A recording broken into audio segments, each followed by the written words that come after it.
tahu kenapa kamu dipanggil sama ibu. Tadi kamu terlambat ya? Iya, Terlambat berapa menit kali kamu Jidan? 10 menit Bu. 10 menit ya? Nah, kenapa kamu bisa terlambat Jidan? Karena bangunnya kesiangan Bu. Ya,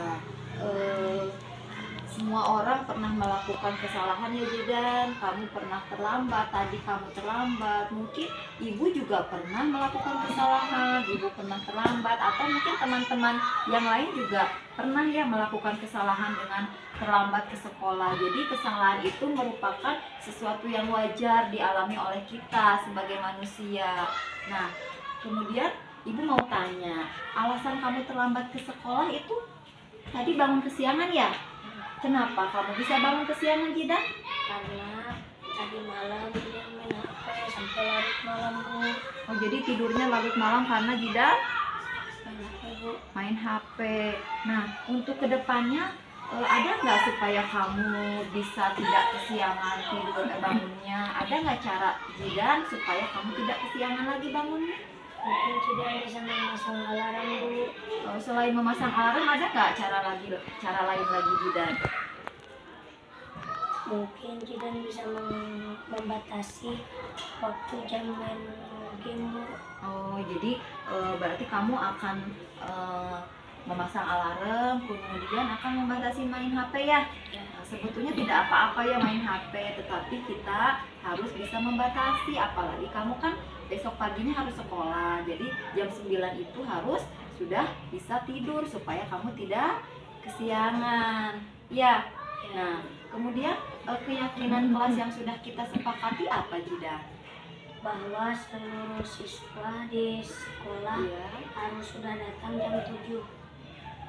Jam 7 siswa harus sudah hadir di sekolah ya Jidan ya. Nah, karena tadi kamu terlambat 10 menit, berarti kamu tertinggal dong pelajaran ya selama 10 menit itu. Apa yang akan kamu lakukan Jidan untuk supaya mengganti pembelajaran kamu yang tertinggal itu? Dan akan menambah waktu jam pelajaran Bu. Menambah waktu jam pelajaran untuk apa? Untuk belajar yang tadi Bu yang tertinggal. Oh iya, jadi kamu waktu istirahat kamu dipakai 10 menit untuk mengulang pelajaran atau mengganti pembelajaran, kamu tidak apa-apa. Waktu istirahat kamu dipakai untuk mengganti pembelajaran yang tertinggal. Tidak apa-apa Bu. Iya, tapi bagus ya. Jadi kamu akan bertanggung jawab untuk mengganti waktu yang kamu tadi yang 10 menit ya. Nah, setelah kesalahan ini, kejadian ini, apa kamu ingin jadi orang yang seperti apa ke depannya Jidan? Yang menjadi orang yang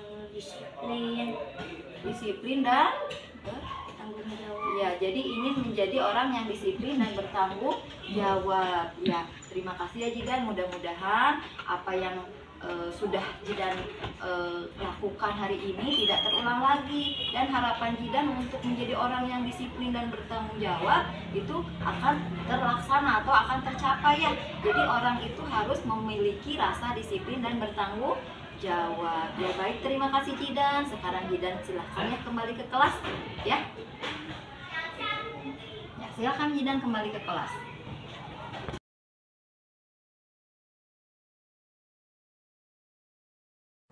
Assalamualaikum warahmatullahi wabarakatuh. Waalaikumsalam warahmatullahi wabarakatuh. Sebelumnya saya ucapkan terima kasih kepada Ibu Kepala Sekolah yang sudah mengizinkan untuk saya untuk mendiseminasikan mengenai penyebaran budaya, pemahaman dan penerapan budaya positif di sekolah. Kepada rekan-rekan saya, Bapak Ibu guru, saya ucapkan terima kasih juga untuk dapat menyempatkan untuk mengikuti atau untuk hadir dalam kegiatan ini.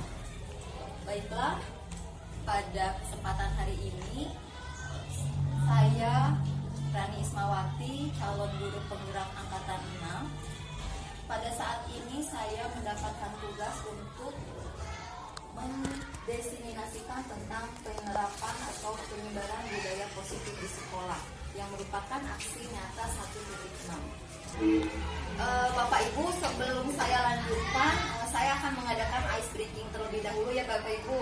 Nah, ice breakingnya seperti ini. Saya saya akan menyebutkan satu kalimat. Kalimat tersebut harus Bapak Ibu lanjutkan. Tetapi cluenya, kalimat tersebut harus berawalan kata benda dan diakhiri juga oleh kata benda. Nah, misalkan saya contohkan nih, saya menyebutkan satu kalimat, kemudian nanti saya akan tunjuk salah satu Bapak Ibu guru untuk menyebutkan satu kalimat juga. Kemudian yang Ibu Bapak guru lanjutkan dengan menunjuk rekannya atau ribut temannya yang lain. Bisa dimengerti ya Bapak Ibu ya? Nah, saya akan menyebutkan satu kalimat nih. Misalkan pensil terbuat dari kayu. Sok, silahkan saya tunjuk satu orang. Bu Yola, lanjutkan kalimat yang saya barusan sebutkan. Kayu bisa dibuat menjadi meja. Ya, silakan tunjuk satu orang untuk melanjutkan kalimat. Ayo. Meja bisa digunakan untuk meja makan. Ya, berarti makan kata benda ya, makan. Silakan Ibu satu orang lagi tunjuk untuk melanjutkan kalimat. Bunur dari kata makan. Makan siang dilakukan bersama anak-anak di kelas. Makan siang dilakukan bersama anak-anak di kelas. Ya, terima kasih Bapak Ibu untuk ice cream hari ini. Bapak Ibu, di sini saya akan menampilkan tentang konsep utama dari budaya positif. Budaya positif itu yang pertama adalah tentang disiplin positif, yang kedua adalah tentang motivasi perilaku manusia, yang ketiga adalah tentang keyakinan kelas, yang keempat tentang kebutuhan dasar manusia, yang kelima tentang restitusi. Di sini ada posisi kontrol, nanti akan saya jelaskan apa itu posisi kontrol. Yang keenam adalah tentang segitiga restitusi.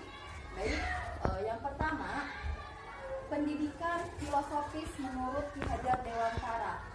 Ya, menurut Ki Hajar Dewantara, sebelum kita melanjutkan ke budaya positif, kita harus tahu dulu tujuan pendidikan itu sebenarnya untuk apa.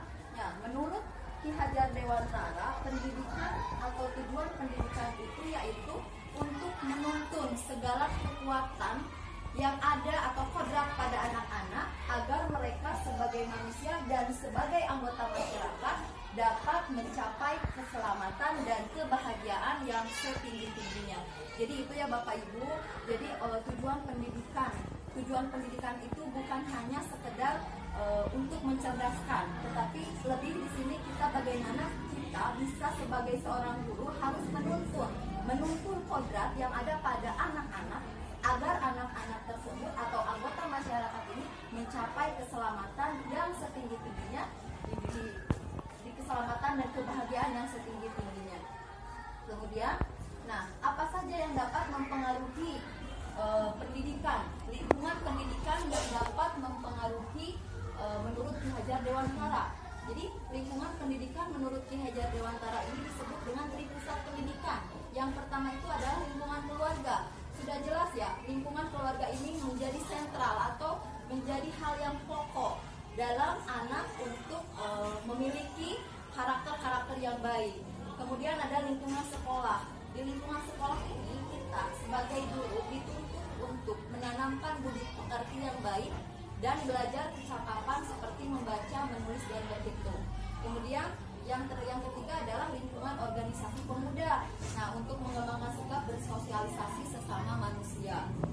Selanjutnya, budaya positif ini erat kaitannya dengan disiplin positif. Apa sih itu disiplin positif?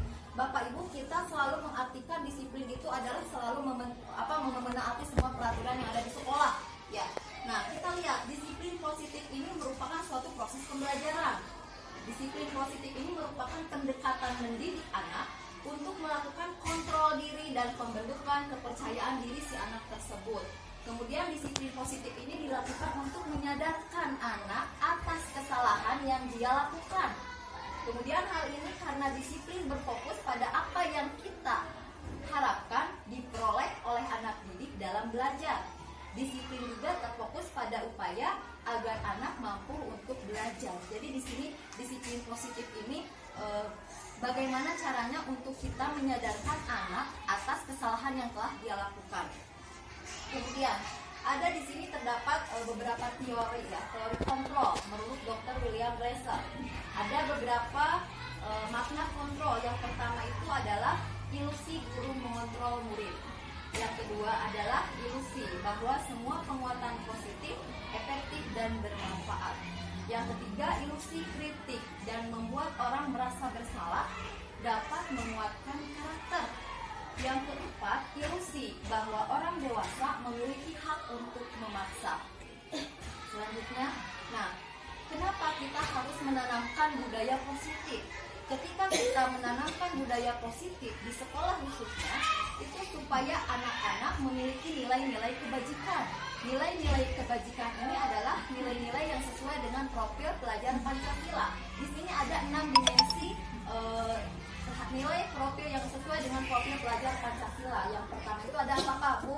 Ada beriman dan bertakwa kepada Tuhan Yang Maha Esa dan berakhlak mulia. Jadi dimensi yang paling utama adalah beriman dan bertakwa kepada Tuhan Yang Maha Esa dan berakhlak mulia. Kemudian di sini ada mandiri, bernalar kritis, berkebinekaan global, bergotong royong, dan yang terakhir adalah kreatif. Nah, si anak diharapkan ketika melaksanakan disiplin positif, ketika menerapkan budaya positif di sekolah, ini mereka memiliki nilai-nilai kebajikan yang sesuai dengan profil pelajar Pancasila yang ke-6 dimensi ini. Jadi begitu ya Bapak Ibu. Nah, ketika kita melakukan sesuatu atau anak melakukan sesuatu, pasti ada motivasi di situ. Jadi motivasi itu biasanya ada sabaraha, Bu, motivasi teh. Ada yang muncul dari dalam dirinya, ada yang muncul dari pengaruh orang lain. Jadi yang muncul dalam dirinya itu disebut motivasi apa, Bu? Motivasi internal. Kedua, ada yang motivasi yang dipengaruhi karena pengaruh dari luar, itu disebut dengan motivasi eksternal. Nah, di sini akan saya jelaskan. Ternyata ada 3 motivasi perilaku manusia menurut Diana Gosen. Yang pertama ini adalah motivasi untuk menghindari ketidaknyamanan atau hukuman. Pernah tidak, Bu, kalau di kelas misalkan si anak diberi PR, kemudian PR tersebut dikerjakan karena takut dihukum. Nah, pasti ada kan ya salah satu murid kita atau kita juga sendiri, sebagai seorang guru mungkin pernah mengalami hal seperti itu. Kita melakukan sesuatu karena takut dihukum atau menghindari ketidaknyamanan. Kalau siswa itu takut dihukum, misalkan seperti itu. Jadi si anak mengerjakan tugasnya karena dia menghindari ketidaknyamanan atau menghindari hukuman. Nah, yang kedua, untuk mendapatkan imbalan atau penghargaan dari orang lain. Misalnya, ketika anak melakukan sesuatu hal yang baik karena dia mengharapkan imbalan atau mengharapkan penghargaan dari orang lain. Nah, itu biasanya yang pertama dan yang kedua ini merupakan motivasi yang muncul dari luar. Jadi atau dipengaruhi oleh faktor luar. Nah, yang pertama dan yang kedua ini kita menyebutnya adalah motivasi eksternal karena mereka melakukan sesuatu itu karena dipengaruhi oleh orang lain atau faktor dari luar. Nah, yang ketiga ada faktor motivasi yang ketiga itu adalah untuk menjadi orang yang mereka inginkan dan menghargai diri sendiri dengan nilai-nilai yang mereka percaya. Nah, ini adalah motivasi yang akan membuat seseorang menjadi memiliki disiplin positif karena motivasi berperilakunya bersifat internal bukan eksternal. Jadi menyadari, dia sadar ketika dia melakukan hal tersebut karena dia sadar bahwa itu adalah harus dilakukan karena dia tidak takut dihukum. Si murid tersebut tidak ingin dihargai atau tidak ingin mengharapkan imbalan dari orang lain.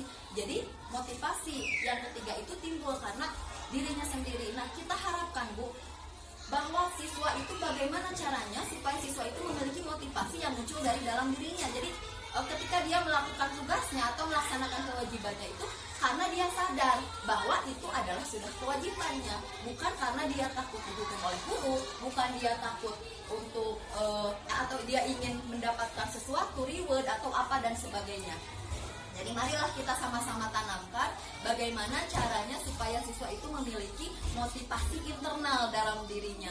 Nah, baik Bapak Ibu, nah kita lanjut ke tujuan disiplin positif. Kenapa sih kita itu harus menuntun anak supaya memiliki disiplin yang positif. Apa dasarnya? Apa tujuannya? Nah, kita ini tujuan dari disiplin positif ini adalah menanamkan motivasi yang tadi, menanamkan motivasi yang ketiga kepada murid-murid kita menjadi orang yang mereka inginkan dan menghargai diri sendiri dengan nilai-nilai yang mereka percayai. Jadi begini ya Bapak Ibu, ketika kita bisa menghargai diri sendiri, siapa lagi sih yang bisa menghargai kita selain diri kita sendiri? Kita munculkan dalam diri anak bahwa apapun yang kita lakukan harus atas dasar kesadaran kita sendiri. Jadi memunculkan motivasi internal tadi. Ya, selanjutnya di sini ada tentang hukuman, konsekuensi, dan restitusi. Nah, ini yang sering kali saya lakukan terutama ya. Mungkin Bapak Ibu mah tidak, tapi saya sering. Di sini saya sering sebelum saya mempelajari tentang program guru penggerak ini, saya selalu bukan selalu, ketika anak ada yang melakukan kesalahan, saya senantiasa menghukum anak. Misalkan anak ada yang tidak mengerjakan PR atau ada anak yang kabur, saya suruh menulis dengan yang panjang sebanyak 2 folio, saya tidak akan kabur lagi. Atau ketika ada anak yang terlambat, saya selalu menulis, suruh anak menulis itu, saya tidak akan terlambat lagi. Nah, ini merupakan sebuah hukuman. Nah, kita kupas satu persatu, apa sih itu hukuman, apa itu konsekuensi, dan apa itu restitusi. Nah, di sini hukuman itu adalah bersifat tidak terencana atau tiba-tiba. Jadi tidak direncanakan, tidak ada kesepakatan, tidak direncanakan. Si hukuman ini bersifat tidak terencana dan tiba-tiba. Kemudian hukuman ini dibuatnya satu arah.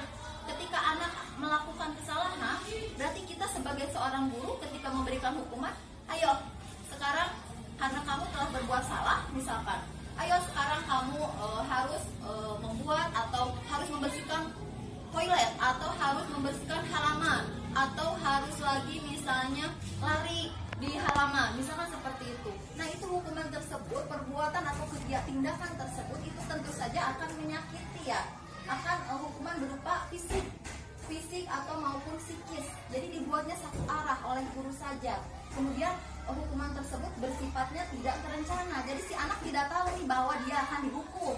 Meskipun dia tahu dia terlambat, meskipun dia tahu dia kabur, tapi si anak itu tidak tahu bahwa dia akan dihukum. Karena hukuman ini bersifatnya tidak terencana. Yang kedua ini adalah konsekuensi. Nah, konsekuensi ini bersifat sudah terencana dan sudah disepakati.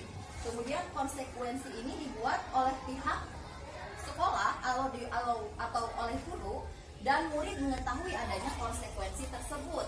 Kemudian konsekuensi diberikan berdasarkan data yang dapat diukur. Misal seperti ini Bu, perbedaan hukuman dan konsekuensi. Misalkan ketika kita belajar di kelas, tiba-tiba ada 10 menit kita belajar di kelas, tiba-tiba ada anak yang terlambat. Nah, 10 menit belajar di kelas ada anak yang terlambat. Apa yang akan kita lakukan? Nah, misalkan selama ini kita melakukan bahwa anak tersebut harus lari keliling lapangan karena terlambat masuk ke kelas. Menurut Bapak Ibu, itu bersifat hukuman atau konsekuensi? Ketika anak terlambat, anaknya terlambat 10 menit, orang sudah belajar, dia baru masuk. Kemudian si ibu gurunya menyuruh anak berkeliling lapangan. Karena kamu terlambat, sekarang ibu kasih kamu supaya kamu bisa masuk ke kelas, tapi kamu harus mengelilingi lapangan dulu. Menurut Bapak Ibu, itu hukuman atau konsekuensi? Hukuman. Pertama, karena itu tidak terencana, si anak tidak tahu. Kemudian itu dibuatnya satu arah, ya. Nah, terus tidak ada hubungannya antara terlambat mengikuti pelajaran dengan lari keliling lapang. Tidak ada hubungannya. Nah, kalau seperti itu, apa yang harus kita lakukan ketika ada anak yang terlambat? Nah, ketika ada anak yang terlambat, konsekuensi dia terlambat 10 menit nih. Berarti dia tertinggal pelajaran selama 10 menit. Apa yang harus kita berikan untuk supaya si anak itu bisa mengulang atau bisa mengikuti pembelajaran yang sudah terlewat? Kita bisa memberikan waktu, atau si anak tersebut diberikan waktu tambahan. Jadi begini, misalkan kamu harus pulang 10 menit lebih awal, lebih akhir dari teman-teman kamu. Karena tadi kamu terlambat 10 menit, otomatis pembelajaran 10 menit itu kamu tidak ikuti. Nah, sebagai konsekuensinya, kamu sekarang belajar ketika orang lain pulang, si anak belajar 10 menit. Nah, itu merupakan konsekuensi. Karena si anak tahu bahwa ketika terlambat, berarti dia harus mengikuti keterlambatan tersebut atau mengganti keterlambatan tersebut dengan waktu 10 menit. Bisa dipahami ya antara konsekuensi dan hukuman ya. Nah, jadi begitu ya. Jadi ketika anak terlambat, jadi kita harus sesuaikan antara bukan hukuman yang harus kita beri ya. Nah, kalau ada seperti ini, misalkan si anak itu pada jam olahraga, pada saat olahraga si anak terlambat 10 menit. Kemudian guru olahraga menyuruh si anak mengelilingi lapangan selama 2 putaran. Menurut Bapak Ibu, itu hukuman atau konsekuensi? Kalau ketika pada jam olahraga, apakah hukuman atau konsekuensi? Konsekuensi, karena itu ada hubungannya ya Bapak Ibu. Karena pada saat jam olahraga, jadi biasanya pada saat jam olahraga itu kan anak pemanasan ya, pemanasan dulu. Nah, berarti ketika 10 menit tersebut, berarti si anak itu tidak ikut pemanasan. Ketika 10 menit terlambat, berarti kita bisa menggantinya dengan mengelilingi 2 putaran lapang. Jadi itu bukan hukuman ketika pada saat jam olahraga. Jadi itu ada keterikatan, ada hubungannya. Ya, nah itu antara hukuman dan konsekuensi. Yang selanjutnya itu kita ada restitusi. Apa itu restitusi? Restitusi ini adalah menciptakan kondisi bagi murid untuk memperbaiki kesalahan mereka. Kemudian restitusi ini ialah sebuah proses kolaboratif yang mengajarkan murid untuk mencari solusi untuk masalah mereka. Jadi Bapak Ibu, ketika ada anak yang melakukan tindakan pelanggaran, berarti jangan kita langsung untuk menjudge atau menghukum si anak tersebut. Misalkan anak terlambat, nah kita tanya dulu, kenapa kamu terlambat? Kemudian kita buat si anak mencari solusi sendiri, untuk memperbaiki kesalahannya. Karena kamu terlambat, sebaiknya apa yang akan kamu lakukan? Nah, jadi si anak itu digiring atau dibimbing atau diarahkan untuk mencari solusi sendiri. Nah, itu adalah restitusi. Jadi menciptakan kondisi bagi murid untuk memperbaiki masalah mereka. Ya, jadi itu ya perbedaan antara hukuman, konsekuensi, dan restitusi.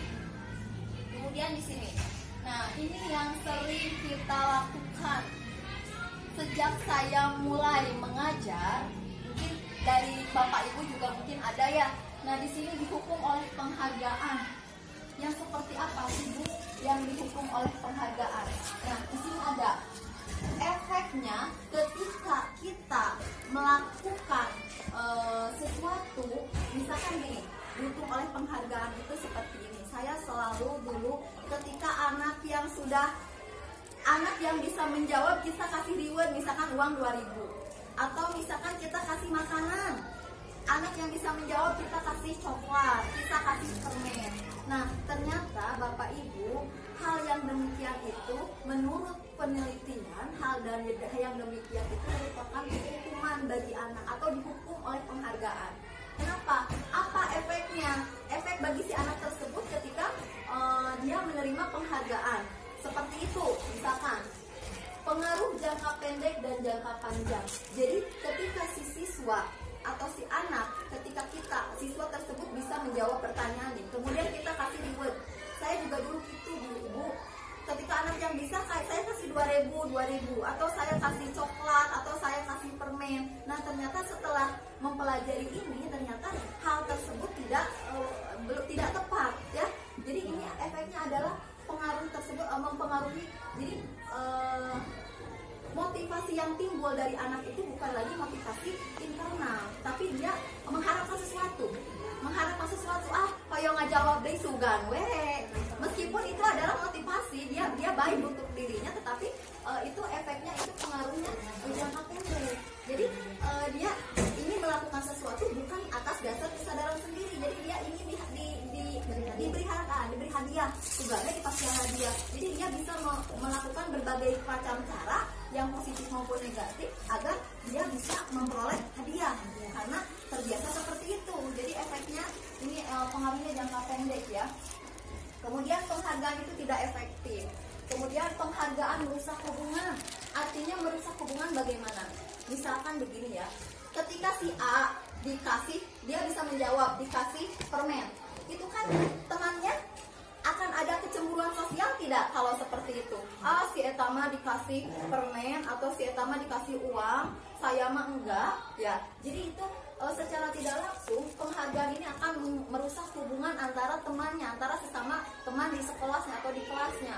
Kemudian penghargaan mengurangi ketepatan, penghargaan menurunkan kualitas, penghargaan mematikan kreativitas, terus penghargaan menghukum ya. Kemudian motivasi dari dalam dirinya itu tidak ada. Jadi tidak ada motivasi dari dalam diri. Ya, jadi itu adalah efek dari dihukum oleh penghargaan. Kemudian kenapa? Yang ketiga itu kan ada tentang keyakinan kelas. Nah, Bapak Ibu di saya kemarin sudah melaksanakan keyakinan kelas di sekolah, di kelas ya, di kelas 5 saya sudah membuat keyakinan kelas bersama anak-anak. Nah, mengapa sih disebut keyakinan kelas? Mengapa bukan disebut peraturan kelas? Nah, ketika disebut keyakinan kelas ini, kan kita dari kata yakin, keyakinan ini seseorang ini akan lebih tergerak dan bersemangat untuk menjalankan keyakinannya daripada hanya sekedar mengikuti serangkaian peraturan tertulis tanpa makna. Misalkan seperti ini, murid-murid perlu mendengarkan dan memahami arti sesungguhnya tentang peraturan-peraturan yang diberikan. Apa nilai-nilai kebajikan di balik peraturan tersebut? Apa tujuan utamanya? Dan menjadi tidak tertarik atau takut sehingga hanya sekedar mengikuti serangkaian peraturan-peraturan yang mengatur mereka tanpa memahami tujuan mulianya. Misalkan seperti ini. Ketika kita ada peraturan di sekolah dengan kata peraturan kelas, berarti itu menggiring siswa.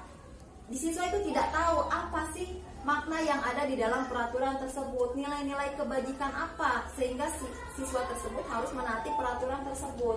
Tetapi ketika kita menyebut dengan keyakinan kelas, siswa ini akan lebih tergerak karena keyakinan kelas ini kita bisa buat bersama-sama atau kita sepakati bersama-sama dengan anak. Jadi si anak melibatkan anak dalam penyusunan keyakinan kelas ini. Jadi kita tampung seluruh aspirasi anak, seluruh pendapat anak, kita buat, kita ambil benang merahnya, kemudian kita jadikan sebagai keyakinan kelas.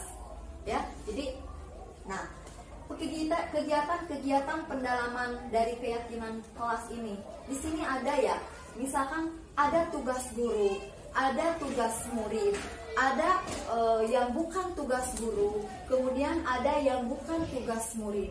Di sini kita untuk tugas guru ini kan mengajar, mendidik, menjawab pertanyaan, memberi nilai contohnya, kemudian mengatur kelas, menegakkan peraturan kelas atau sekolah, menjalankan keyakinan kelas, peduli terhadap semua murid. Itu adalah salah satu dari tugas guru. Kemudian di sini ada tugas dari murid.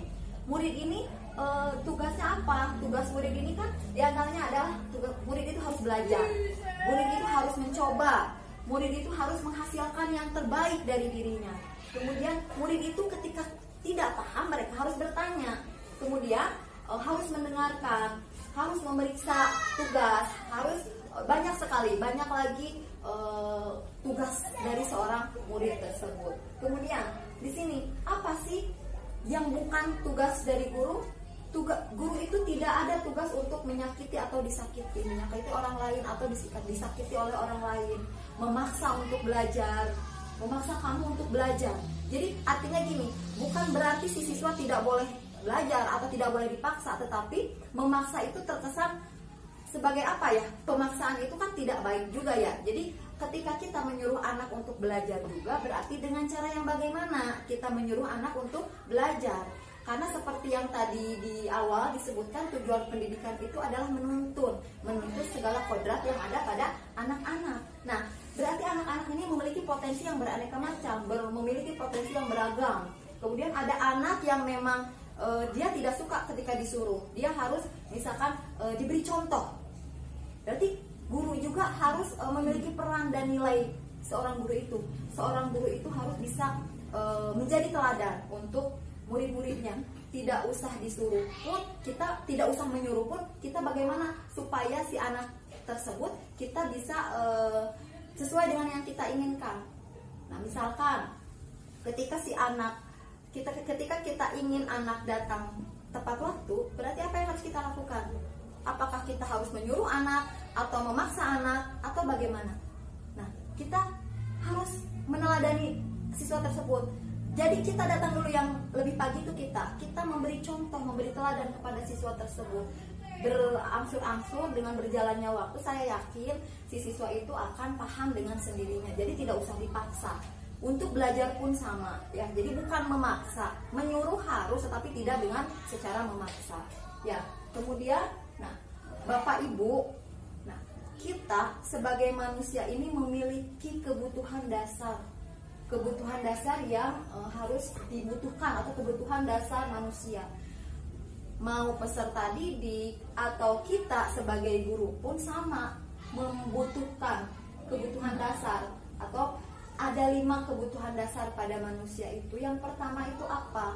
Yang pertama itu adalah kebutuhan bertahan hidup, ya. Yang kedua adalah kasih sayang dan rasa diterima. Kemudian ada kebutuhan dasar yang ketiga adalah tentang penguasaan. Ada lagi kebutuhan dasar itu tentang kebebasan, kebutuhan akan pilihan. Kemudian ada lagi tentang kesenangan atau kebutuhan untuk merasa senang.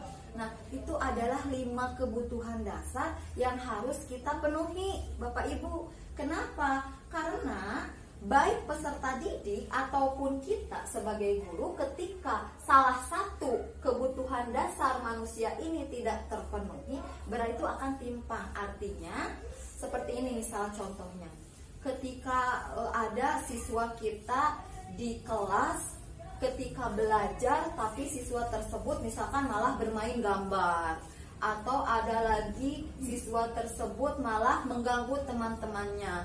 Nah, kalau kita telaah lagi, atau kalau kita sepakat, kalau kita sikapi, ketika siswa tersebut pada saat belajar dia malah main gambar, mungkin ada salah satu kebutuhan dasar dari dirinya yang tidak terpenuhi. Nah, apa yang harus kita lakukan sebagai guru? Kita gali, kita tanya, kita gali terus. Kenapa sih si anak tersebut bisa seperti itu? Mungkin, nah, dia itu kan mencari perhatian dari guru, ya. Jadi kebutuhan dasar ini memerlukan kasih sayang dan rasa diterima. Ketika ada anak yang mengganggu, menyesalkan guru lah, seolah-olah seperti itu, dia selalu mencari perhatian dari guru. Apa kita telusuri kenapa dia bersikap seperti itu? Kemungkinan dia membutuhkan rasa kasih sayang dan rasa diterima oleh kita sebagai guru, oleh teman-temannya.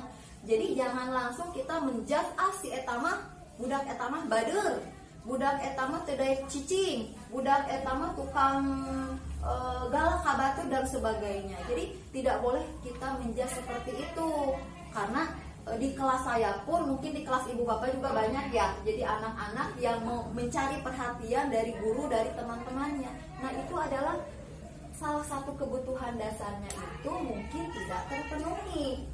Nah, misalkan ketika kebutuhan dasarnya sudah terpenuhi, mungkin dia tidak akan melakukan hal tersebut lagi. Sok kita raih, kita raneh lah kalau dalam bahasa Sundanya. Kita cari tahu, kemudian kita sebagai guru memberikan rasa kebutuhan dasar yang dia tidak miliki atau yang tidak ada pada dirinya, buat dia nyaman, buat dia diterima oleh rekannya, oleh kita. Mungkin si anak tersebut lama-kelamaan atau dengan berjalannya waktu, dia kalau kebutuhan dasarnya sudah terpenuhi, dia akan bersikap seperti itu lagi di kelas. Ya, kalaupun misalkan yang kedua, misalkan contohnya ada anak misalnya dia pendiam, selalu duduk di pojok, dia tidak bersosialisasi dengan teman-temannya, dia hanya menyendiri. Nah, kita harus tahu anak tersebut tidak pernah mengeluarkan pendapat. Misalkan ketika ditanya dia diam saja atau pendiam lah. Mungkin ada ya di antara anak didik kita, peserta didik kita, ada yang bersifat seperti itu, yang bertindak seperti itu. Nah, mungkin ada kebutuhan dasar apa yang dia miliki, yang dia butuhkan. Misalkan apakah dia kebutuhan dasarnya kasih sayang, atau misalkan penguasaan. Nah, seperti contoh begini Bu, saya pernah membaca ada seorang anak yang tadi saya sebutkan, misalkan contohnya dia itu pendiam di kelasnya, dia itu tidak pernah bergaul dengan temannya, tidak pernah bersosialisasi dengan temannya. Pada suatu waktu si anak tersebut diikut sertakan oleh gurunya untuk mengikuti sebuah perlombaan, karena ada di situ temannya yang tidak bisa ikut. Jadi dia menggantikan temannya yang tidak bisa ikut. Padahal dia orangnya pendiam, dia anaknya pendiam. Ketika disuruh oleh gurunya, dia pun mau untuk melaksanakan tugas tersebut, mewakili lomba ya. Nah, pada saat itu kebetulan dia dan teman-temannya itu berhasil menjuarai suatu perlombaan tersebut. Nah, dari situ si anak tersebut dari yang tadinya pendiam, dari yang tadinya tidak bersosialisasi, menyendiri, nah tiba-tiba berubah. Si anak tersebut jadi lebih percaya diri. Kemudian si anak tersebut jadi mau bersosialisasi dengan yang lain. Nah, ternyata si anak tersebut ada salah satu kebutuhan dasar yang tidak terpenuhi sebelumnya. Kira-kira kebutuhan dasar apa? Dari kelima kebutuhan dasar ini, ketika anak yang tadinya pendiam, ketika disuruh lomba, kemudian dia ikut lomba, kemudian menjuarai, kemudian si anak tersebut menjadi lebih percaya diri. Menurut Bapak Ibu, kira-kira kebutuhan dasar apa yang anak tersebut sudah dapatkan? Penguasaan. Jadi penguasaan, betul ya. Jadi ketika dia sudah mampu memberikan yang terbaik, sudah dia berhasil, sudah bisa istilahnya ini saya loh, saya mampu. Nah, jadi di situ ada pengakuan. Jadi dia butuh diakui bahwa saya juga mampu. Kemudian selain itu dia ada kebutuhan lain. Asalnya pendiam, asalnya tidak ada teman. Ketika sudah dapat temannya gitu, dia jadi bisa berbaur, dia bisa bersosialisasi. Yang kedua itu kebutuhannya apa? Kebutuhan rasa diterima, ya. Jadi kasih sayang dari teman-temannya, dari gurunya. Jadi selain kebutuhan penguasaan, pengakuan, kemudian dia juga ada kebutuhan yang diterima, itu adalah kebutuhan kasih sayang dan rasa diterima dari guru dan rekan-rekannya. Nah, jadi pada dasarnya ketika ada di sekolah atau di kelas, Bapak Ibu, ada anak yang kelakuannya atau yang bertingkah laku seperti misalkan yang saya sebutkan contoh-contohnya, kita sekarang untuk saat ini kita harus digali dulu ya. Jadi jangan langsung menjudge anak itu salah, ya, karena sebetulnya tidak ada anak yang ingin seperti itu, mungkin ya. Jadi anak tersebut mungkin ada kebutuhan yang tidak dia terima, tetapi bagaimana caranya nih? Jadi menunjukkan kepada kita di kelas. Jadi kita ketika ada menemukan seperti itu, berarti kita harus cari dulu kebutuhan dasar naon sih, kebutuhan dasar apa sih yang dibutuhkan oleh anak tersebut. Mungkin seperti itu ya. Jadi penting sekali untuk memenuhi kebutuhan dasar pada manusia. Bukan hanya anak ya Bapak Ibu peserta didik, kita pun sebagai seorang guru ini memiliki atau membutuhkan kebutuhan dasar ini. Kita membutuhkan bertahan hidup. Kemudian kita pasti ingin memiliki kasih sayang dan rasa diterima, baik dari anak didik kita, baik dari rekan-rekan kita. Karena ketika kita merasa tidak diterima oleh lingkungan kita bekerja, apa yang akan terjadi? Apakah kita akan merasa nyaman? tidak akan nyaman ya Bapak Ibu. Jadi penting sekali, kebutuhan ini sangat penting sekali. Selain dari peserta didik, kita sebagai guru pun penting sekali untuk memenuhinya gitu ya. Kemudian, nah di sini ada restitusi. Tadi sudah keyakinan kelas, kemudian ini ada restitusi, ada kebutuhan dasar manusia yang sebelumnya ini restitusi. Ada restitusi itu tadi kan perbuatan yang menyadarkan, perbuatan baik. Nah, di sini ada 5 posisi kontrol. Siapa yang mengontrol 5 posisi ini? Siapa yang 5 posisi kontrol siapa? Nah, 5 posisi kontrol ini adalah posisi kontrol kita, guru. Jadi kita itu memiliki peran, memiliki kontrol terhadap peserta didik kita. Nah, ada 5 posisi kontrol di sini. Yang pertama adalah penghukum. Yang kedua adalah pembuat merasa bersalah. Yang ketiga adalah teman. Yang keempat adalah pemantau. Dan yang kelima adalah manajer. Nah, dari kelima ini saya pribadi nih, sebelum saya mengenal atau mempelajari modul ini, biasanya saya itu suka posisi kontrol itu kalau tidak nomor 1, nomor 2 ya, padahal itu paling tidak boleh ya. Seorang guru itu paling tidak dibenarkan untuk memiliki posisi kontrol sebagai penghukum ataupun pembuat merasa bersalah. Yang penghukum itu seperti apa? Misalkan nih, ada siswa yang terlambat, kemudian dengan nada yang membentak, dengan nada kasar, guru memarahi siswa tersebut. Misal, Ria, kenapa kamu terlambat? Kamu kan tahu dan sebagainya. Bahasanya tinggi, kemudian seolah-olah seperti membentak, jadi memberi hukuman gitu. Jadi posisi kontrol penghukum ini paling tidak boleh dilakukan oleh kita sebagai pendidik. Kemudian yang kedua adalah pembuat merasa bersalah. Yang bagaimana pembuat merasa bersalah? Pembuat merasa bersalah itu seperti ini misalnya. Ketika anak di kelas itu ada beberapa anak yang tidak memperhatikan. Kemudian ketika diberikan soal ulangan, dia tidak bisa misalkan. Kemudian kita datangi nih si anak tersebut. Misalkan gini. Nah, kenapa kamu tidak bisa mengerjakan soal?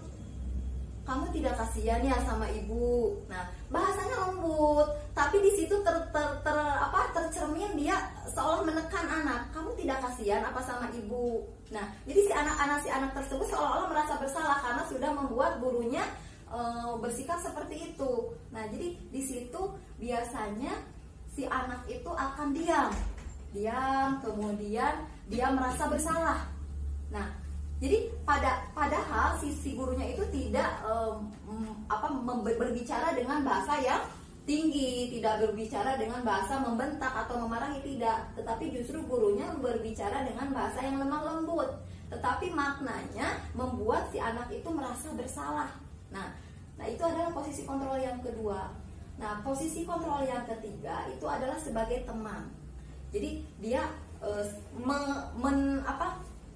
membuat si guru tersebut menjadi seorang teman dibagi anak-anaknya. Mungkin saya pun atau rekan-rekan yang lain, bapak ibu yang lain pernah ya menjadi seolah menggandeng siswa. Kamu kenapa begini? Jadi seolah tidak ada jarak antara guru dan murid tersebut. Ketika si murid merasa bersalah, itu ada posisi kontrol kita sebagai guru, sebagai teman. Jadi bahasa yang digunakan pun tidak membentak, tidak membuat si peserta didik itu merasa bersalah, tetapi justru di sini mengajak si peserta didik tersebut untuk tidak melakukan kesalahan lagi. Tetapi biasanya sifatnya ini hanya berjangka pendek. Jadi ada kemungkinan bahwa siswa tersebut akan melakukan kesalahan-kesalahan yang sama. Nah, ada lagi yang keempat, posisi kontrol sebagai pemantau. Nah, posisi kontrol sebagai pemantau ini tingkatannya lebih tinggi dari posisi kontrol sebagai teman. Jadi di sini anak diajarkan untuk memberikan solusi, Terus anak ditanyakan tentang keyakinan kelas ketika mengalami atau ketika melakukan tindakan tersebut, si guru memanggil. Kemudian setelah memanggil, dia bertanya dengan suara yang tidak tinggi, tapi tidak juga membuat si siswa tersebut merasa bersalah. Tetapi si guru ini memantau siswa tersebut untuk solusi yang dihasilkan oleh siswa tersebut. Solusi apa sih yang dihasilkan oleh siswa tersebut atau yang diberikan oleh siswa tersebut ketika dia melakukan kesalahan. Nah, jadi yang kelima adalah posisi kontrol sebagai manajer. Nah, di sini posisi kontrol sebagai manajer, kita sebagai guru memiliki peran yang sangat penting. Artinya, ketika siswa melakukan kesalahan, biasanya si siswa itu dipanggil itu dengan bahasanya yang baik, artinya tidak dengan bahasa yang tinggi. Kemudian si siswa ini ditanya, kenapa kamu terlambat? Kemudian dia ketika siswa menjawab, guru tersebut akan berbicara, kamu tahu kan keyakinan kelas kita, misalkan pukul 7 harus sudah ada di kelas, kenapa kamu terlambat? Jadi dia menanyakan alasan siswa, karena pada dasarnya ketika siswa terlambat atau ketika siswa melakukan hal-hal yang tidak baik, mungkin di situ ada alasan. Ya, ada alasan apa ketika siswa tersebut melaksanakan atau melakukan tindakan tersebut. Jadi jangan langsung kita menghakimi bahwa si anak tersebut salah. Tidak seperti itu juga. Nah, jadi kita harus manajer. Kita harus bisa menjadikan si peserta didik itu tidak mengulangi kesalahan lagi, tetapi dengan cara bagaimana. Jadi si anak itu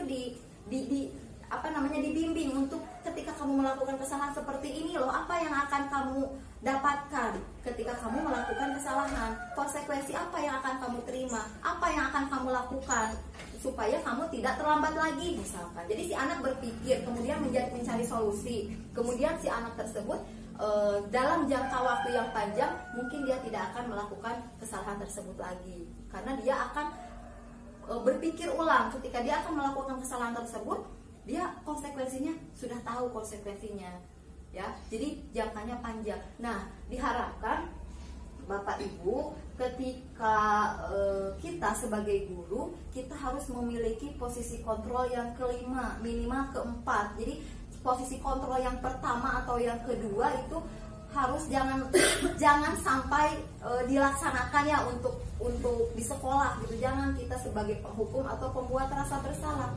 Kita jadikan kita mengontrol posisi kontrol ini sebagai guru itu sebagai manajer atau paling tidak sebagai pemantau, ya. Nah, selanjutnya kembali ke restitusi ya. Tadi kan restitusi ini menciptakan kondisi bagi murid untuk memperbaiki kesalahan. Kalau ada yang tadi kesalahan itu yang tadi terlambat itu kan, misalnya kita bisa kalau posisi kontrol kita sebagai manajer, kita bisa panggil. Kita tanyakan alasannya kenapa.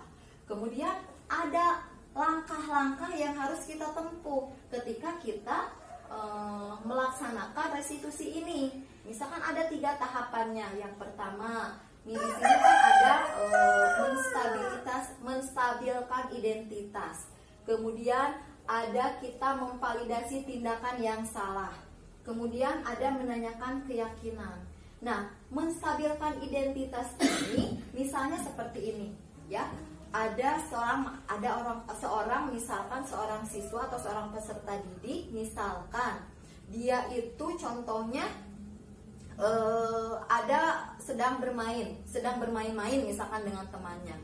Tiba-tiba dia berkelahi sampai misalkan anggaplah siswa yang 1A, siswa yang kedua B. Siswa A dan B ini terlibat perkelahian, terlibat pertengkaran, sehingga menyebabkan si siswa B ini kancing bajunya itu terlepas. Ada ya kemarin kalau tidak salah kita kejadian di sekolah kita ada yang sampai begitu ya, kancing bajunya sampai terlepas. Nah, apa yang harus kita lakukan? Nah, yang harus kita lakukan, yang pertama adalah kita tentu saja memanggil kedua siswa tersebut, A dan B tersebut. Kemudian kita tanya, kita menstabilkan dulu identitas. Artinya gini, jangan serta-merta langsung ari kamu kunaon eta kancing batur menikah sampai coplok dan sebagainya. Jadi jangan seperti itu dulu. Jadi kita stabilkan dulu identitas. Misalkan begini, anak-anak, kita sebagai manusia itu pasti pernah salah. Bukan hanya kalian berdua yang pernah salah, misalkan ibu pun pernah salah. Wajar kita manusia ini memiliki atau pernah melakukan kesalahan, karena kesalahan itu hal alamiah yang dilakukan oleh manusia. Jadi stabilkan dulu emosinya, identitasnya stabilkan dulu. Baru kemudian kita tanyakan, kenapa kamu berbuat seperti itu? Nah, setelah stabil, otomatis si anak tersebut kan dengan tenang akan menceritakan kronologi kejadiannya. Oh begini, tadi seperti ini, misalkan alasannya. Dia menceritakan alasan kedua-duanya. Kita sebagai guru mendengarkan apa yang disampaikan oleh siswa tersebut, dengarkan baik-baik. Kemudian setelah siswa tersebut dua-duanya menyampaikan alasan mereka melakukan tersebut, baru kita tanyakan lagi.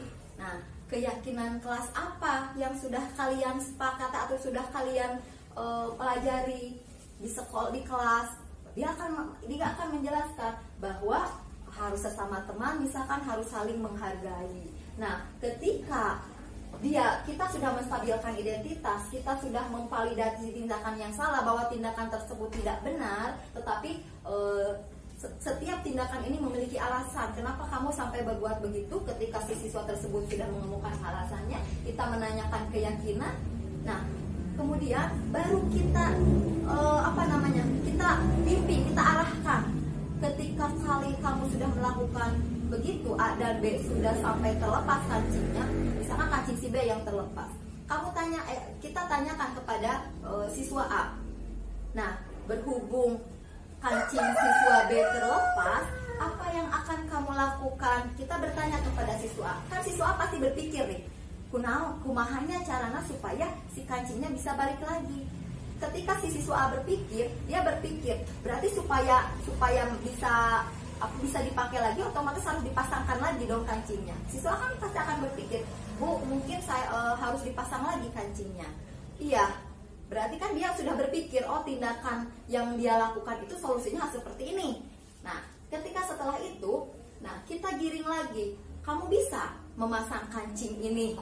Pasti si A itu berpikir lagi, karena mungkin dia tidak bisa, Bu, saya tidak bisa untuk memasang kancing atau menjahitkan kancing pada baju. Nah, kita membimbing, kita sebagai posisi control manager itu kita membantu. Bagaimana kalau begini misalkan? Bagaimana kalau kalian dibantu oleh ibu guru yang bisa menjahit?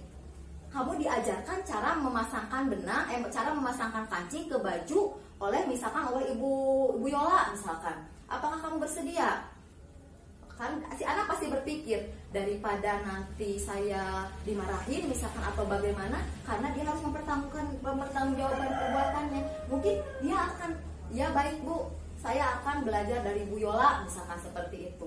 Nah, ketika hal tersebut sudah dilakukan, misalkan si A itu belajar menjahit, kemudian si A itu sudah selesai menjahitkan kancing baju si B, kemudian si B sudah bisa memakai dengan baik lagi, dengan lengkap lagi kancing bajunya, kemudian si A dan B itu kan pastinya sudah saling bermaafan, artinya dia sudah dengan sendirinya dia tidak akan mengulangi lagi perbuatan tersebut. Jadi ketika ada anak yang melakukan kesalahan, kita itu harus bisa membuat bahwa kondisi tersebut itu bisa, jadi bukan serta-merta menyalahkan, bukan serta-merta menghukum, tetapi bagaimana si anak tersebut bisa mencari solusi sendiri atas kesalahan yang dia lakukan.